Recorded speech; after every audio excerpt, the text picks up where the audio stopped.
Hello everybody, welcome back to my channel. My name is Nara and here we're discussing all things astrology and spirituality.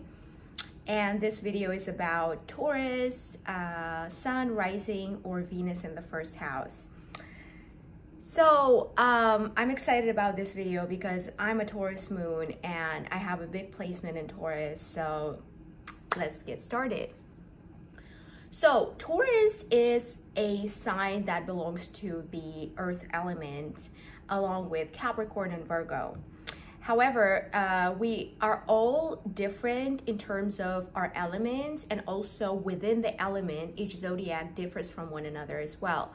So I covered Capricorn in my last video, and I said that Capricorn is ruled by Saturn, and that's why Capricorn is more of a cold-hearted sign, which is focused mostly on, achieving things, material things, and it also belongs to a cardinal mode where, the way, let's say, Capricorn approaches life and also responds to people who are going against his or her plans. Capricorn tends to be very cutting, very snappy, and cardinally just changing approach and behavior when it comes to dealing with people who are trying to restrict them, because they are the sign of restriction since they're ruled by Saturn, and they hate when other people try to restrict them unless it's themselves who are trying to restrict them and overwork themselves. So that's Capricorn. However, Taurus is very different from Capricorn, even though it belongs to the earth element. So Taurus is ruled by Venus, first of all, and it's not as cutting as Capricorn is. Second of all, Taurus is a fixed mode. It belongs to the fixed mode along with Aquarius, Leo, Scorpio. Okay, so what is fixed? Fixed modality in astrology is, refers to a person who has such a fixed nature of behavior, beliefs, thinking process, the way they approach life. It's fixed, it's inert, it's not easy to change that because they're very, very fixed in their identity, unlike the cardinal signs who can change like pretty fast, and then mutable, who are getting influenced by other people. So for fixed signs with Taurus, especially, Taurus is the most stubborn. We know that, right? Because of the fixed modality. And not only that, it's also because of the earth element, because earth element tends to be the slowest out of all elements. However, Taurus is the slowest out of all zodiac signs, not only the elements, okay? Okay, so Taurus is ruled by Venus, but Libra is also ruled by Venus. However, the way Venus manifests in Taurus and Libra life is very, very different. Okay, so for Libra is ruled by Venus, and Libra naturally belongs to the seventh house, right? Which is partnerships, marriage, relationships, and all of that great stuff. So for Libra, when it comes to Venus, it manifests in romantic relationships. Like Venus is a planet of beauty, is a planet of preference. It's a planet of, luxurious life. It's a planet of, it's a passive planet more so. It's not the most active. And that's why Venus represents females and like female energy, feminine energy, and Mars is a polar opposite, represents, which is ruled by Aries, represents a masculine energy.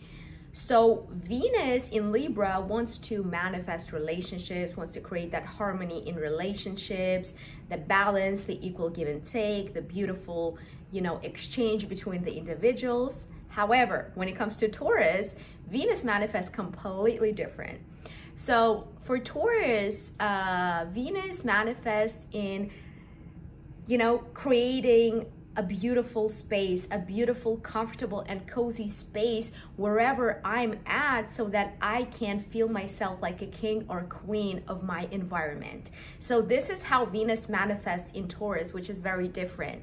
The emphasis is not put on relationships as much, but rather on the comfortability, the resources that it has, and it has to be long term, okay, stability. So Taurus naturally belongs to the second house, right? So the second house is, you know, related to our resources, the money we got in our pockets, in our wallet, in our bank account currently. It's our skills, it's our resources, psychological resources can be as well. So since it belongs to the second house, it wants the stability, okay? It wants the stability and harmony when it comes to resources. So if you have Venus in the second house, the same interpretation will apply to you as Taurus in the second house. So in the second house, you want to, you know, create that stability and comfort when it comes to your finances. However, if your finances are not in check, it's really, really hard for Tauruses to feel emotionally and mentally stable. So that's why, you know, Venus manifests in Taurus like as a, you know, harmonizing force when it comes to environment, so that that comfort is created from which Taurus gets that comfortability and stability in life, right? However, Taurus is not able to create that comfort and harmony in the environment where, you know, Taurus is, if Taurus resources, financial resources are not in check, are not stable. So for Taurus, it's very, very important to keep finances in check and always to keep them stable. If your finances are not stable, you can forget about having peace of mind in life. Like, that's what I've noticed within Taurus. And just studying about Taurus and reading about Taurus, their stability is, you know, what they need in life.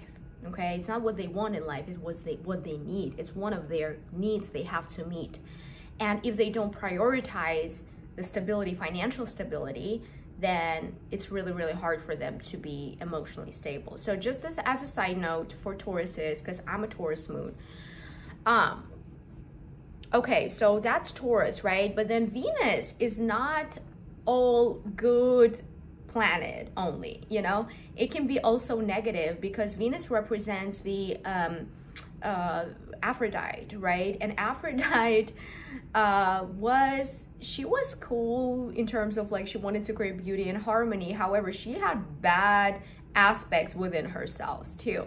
She was very, very jealous. She wanted to play games. She wanted to be the best. She wanted to conspire against other planets, you know, back in the day when they were chosen, you know, when there was a competition, like beauty competition, and she conspired against other women, you know, planets, right, in order to win. So she has that jealousy nature and possessive nature as well. Like, she wants to win, and she will go and do something dirty behind other people's backs so that she is actually the winner.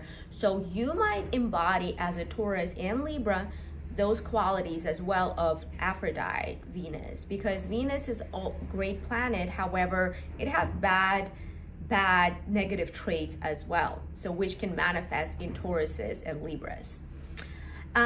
Also, Aphrodite wanted to not only be the only one, she wanted to be chosen by men too.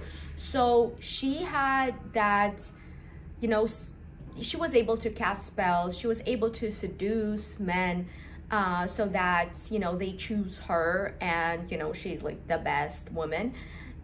So that can be also the case for Tauruses and Libras, because, you know, you might be like, wherever your Venus is placed, in whatever house, that would mean that that area of your life might struggle in terms of jealousy, possessiveness, and then also, you know, being the best, manipulating others in order to get what you want, seducing others, you know. But here's the thing, another aspect of Venus that can manifest in Tauruses and Libra, for both of them, is that Taurus, especially the first house Venus, or if you have, let's say, Libra ascending or Taurus ascending, but you don't have any planets inside of the first house, but you might have a Venus somewhere, you know, in the 7th house or in the 5th house or in the 11th house or something, right? So those houses will be interchangeable, and that house where your Venus is placed will be connected to the first house, okay? So what is first house? First house is how we approach life, is with the approach we take to get what we want, how we how we come off to other people, how we behave, what our tendencies are, psychological, behavioral, social tendencies. That's all the first house. And if your Venus is like in some other house, which is the case for me, my Venus is in the 12th house and I'm a Libra rising. So those two houses are interchangeable, okay? So what does it mean, the Venus in the first, if you have that connection between Venus in the first and, if you have that connection between the Venus and the first, or you have Venus in the first house itself, then that might be also that you might be very like people-pleasing. You might have a people-pleasing mentality where you don't meet your own needs, but rather go and meet other people's needs and try to please them so that they like you. However, the more you play this game without keeping yourself, conscious and in check with your behavior, then you might become a people pleaser and you might completely disregard your own needs. And yeah, that was the case for me. That's why I'm speaking so passionately about it. So I would, because as a Venus, I wanted to seduce others, and I've completely forgot about what I needed and what I wanted. So I delivered to people whatever they wanted so that I win them over. But at the end of the day, I lost myself in this journey. So I had to do a lot of therapy. I had to do a lot of shadow work to get rid of that thing. So just a side note, another thing. So for Tauruses, Taurus is, likes to create that harmony and beauty. My dad was a Taurus, and he always strived to create that comfort and cozy environment in the house so that he feels like a king. And he truly did. Once he renovated the entire house, he felt so good about himself, and he was Taurus sun. All right, so another thing about Taurus is these people are very fixed, like I said, right? And they're very practical and rational. However, they're not fast to take action. They can be a little bit lazy sometimes because they love the luxury of life. They love the beauty of life. But the way Venus manifests in them is that they want to indulge themselves in the beauty. They want to taste, touch things that will create that comfort. Like they like to indulge in good food. They like to go to restaurants. That's my thing because I'm a Taurus moon. I love to go restaurants and try different foods. Fine and dine or wine and dine, I love this kind of stuff. So Tauruses love, wine and dine, or, indulge in a lot of like sensory things so that they feel good about themselves. And they love food. So this is how Venus also manifests in Taurus. Also, they are very, very slow to change their themselves. They don't change beliefs the way, let's say, Gemini does as fast, right? They don't change themselves, the way they see the world, the way they perceive the world. They're very, very inert and fixed. It's like, unchangeable personality, I would say, for Tauruses. Yeah, so when it comes to the first house though, so the first house Taurus is, the aura that they have is very calm, grounded, put together, solid, you know, that's the aura. And that aura makes other people very comfortable with Taurus. They don't want to, you know, even let's say Aries meets Taurus, which is two polar opposites, right? Because Taurus is fixed and slow and Aries is like fast. So even when Aries meets Taurus, you know, Aries will be forced to kind of be laid back as well, because that's the energy that Taurus has, which makes other people comfortable with them, right? So that's Taurus. And then for the first house people, like rising or Venus in the first, you might have a very fixed identity where you like, you know, somebody can meet you like 10 years from now and you'll be kind of the same. You won't change as much. And their appearance doesn't change as much. However, going to appearance, because first house is also your appearance and how you know, look and come off to people.